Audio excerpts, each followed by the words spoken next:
আসসালামু আলাইকুম সবাইকে। আশা করি সবাই ভালো আছেন। তো অনেক দিন ধরেই প্রোগ্রাম ছিল যে আমরা রাজবাড়িতে যাব, যাওয়াই হইতেছিল না রাজবাড়িতে।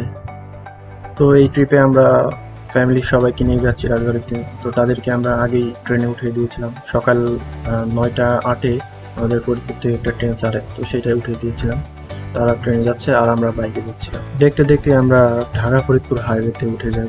তো এই রাস্তাটা আসলে খুবই ভয়াবহ রাস্তা, কারণ এই রাস্তায় অনেক স্পিডে গাড়ি চলে, মানে মাঝে মাঝে অ্যাক্সিডেন্টের ঘটনা ঘটে এই রাস্তায়।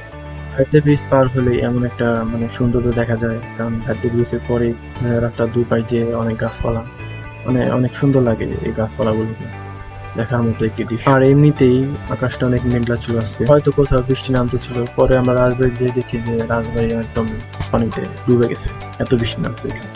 এর ভিতরে দুটো বাস আমাদের পাশ দিয়ে এমন ভাবে ওভারটেক করলো, মনে হলো তাদের জীবনের কোনো মায়া নেই, সাথে ছোট যানবাহন গুলো জীবনের কোনো মায়া নেই। হাইওয়েতে তারা বিমানের ছোঁয়া দিতে এসেছে, এই কারণে এইভাবে তারা চলাচল করে। দেখুন কিভাবে ওভারটেক করতেছে, একটু এদিক সেদিক হলেই অ্যাক্সিডেন্ট। তো আমরা চাইলেই এই দুইটি বাসে আগে যেতে পারতাম, কিন্তু আমি মানা করেছিলাম যে না, আমরা এই বাসের পিছনে যাব, তো দেখবো এরা আসলে কিভাবে ড্রাইভ করে বাসগুলো।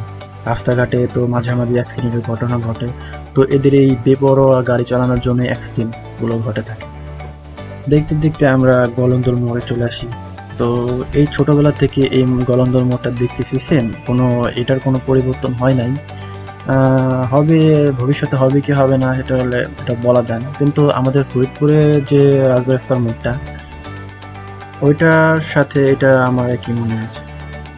তো গলন্দর মোড় থেকে ডানে চলে গেল পাটুরিয়া, দৌলতদিয়া ফেরিঘাট, আর সোজা চলে গেল রাজবাড়ি। তো আমরা রাজবাড়ির দিকেই রওনা হলাম এখান থেকে সোজা। ফরিদপুর থেকে রাজবাড়ির দূরত্ব 30 কিলোমিটার, আর গলন্দর মোড় থেকে রাজবাড়ির দূরত্ব 10 কিলোমিটার। গলন্দ থেকে রাজবাড়ি পৌঁছাতে তেমন একটা সময় লাগে না, কারণ 10 কিলোমিটার পার হয়ে যায় দেখতে দেখতে। রাজবাড়ি ফরিদপুরের পার্শ্ববর্তী একটা জেলা।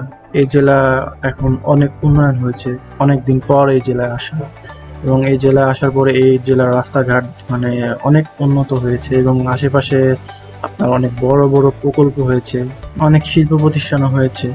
তো এটি অনেক উন্নয়ন রাজবাড়ী জেলার জন্য। রাজবাড়ী জেলায় ঢোকার পরে বড় পোল নামে একটি গোল চত্বর আছে, ওইটা থেকে স্টেশনের দিকে যাওয়ার সময় রাস্তার মাঝখান দিয়ে ঝাউ গাছের সারি দেখা যায়, এটা অনেক সুন্দর।